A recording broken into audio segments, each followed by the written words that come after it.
Hey guys, तो आप लोग को यहाँ पे प्रॉब्लम देखने को मिलेगा यूजर नोट फाउंड का। अब ये ऐसा प्रॉब्लम आपको क्यों शो करता है, इसका सॉल्यूशन क्या है और इसके बारे में जो भी डिटेल है चलिए आप लोग को बताते हैं। जैसा कि हम यहाँ पे क्या है कि जो भी हमारा यूजर आईडी है उसको यहाँ पे फॉरगेट करना चाहते हैं, उसको रिकवर करना चाहते हैं। तो सबसे पहले यहाँ पे दिख रहा होगा recover your lost user ID और पासवर्ड बाय आधार नंबर का मतलब कुछ इस टाइप से ऑप्शन आएगा। मतलब जो भी आपका यहाँ पे यूजर आईडी है, जो भी आपका पासवर्ड है, अगर आप उसको रिकवर करना चाहते हैं तो जो भी आपका आधार नंबर है उसको यहाँ पे डालना होता है। अब आपको यहाँ पे ध्यान देना है, जो भी आपने आधार नंबर यहाँ पे डाला होगा, बेसिकली हमने यहाँ आधार नंबर को यहाँ पे हाइड कर दिया है कुछ प्राइवेसी कारण। तो जो भी आपने आधार नंबर यहाँ पे डाला होगा, अगर आपने उस आधार नंबर को रजिस्ट्रेशन करते वक्त अगर आपने यूज किया होगा, तब जाकर के आपको ये प्रॉब्लम शो नहीं करेगा।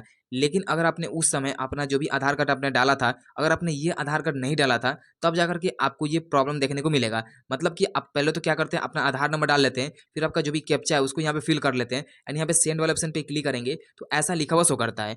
अब ऐसा लिखा हुआ इसलिए शो करता है क्योंकि आपने जो भी आधार नंबर डाला है वो रजिस्ट्रेशन के समय आपने यूज नहीं किया था, जिसके कारण आपको ये प्रॉब्लम देखने को मिल रहा है। तो आप लोग को यहाँ पे वैलिड आधार नंबर डालना है। जो भी आपने आधार नंबर डाला है उसका स्पेलिंग भी आप चेक कर सकते हैं, मतलब डिजिट आप चेक कर लीजिएगा। नहीं तो दूसरा कोई आधार नंबर आपने डाला था तो उसको आप यहाँ पे डालेंगे एंड यहाँ पे तब जाकर के आपका जो भी प्रॉब्लम है उसको आप यहाँ पे ठीक कर सकते हैं। तो कुछ भी डाउट या कुछ भी कन्फ्यूजन है कमेंट जरूर कीजिएगा। वीडियो को लाइक करके चैनल सब्सक्राइब जरूर कीजिएगा।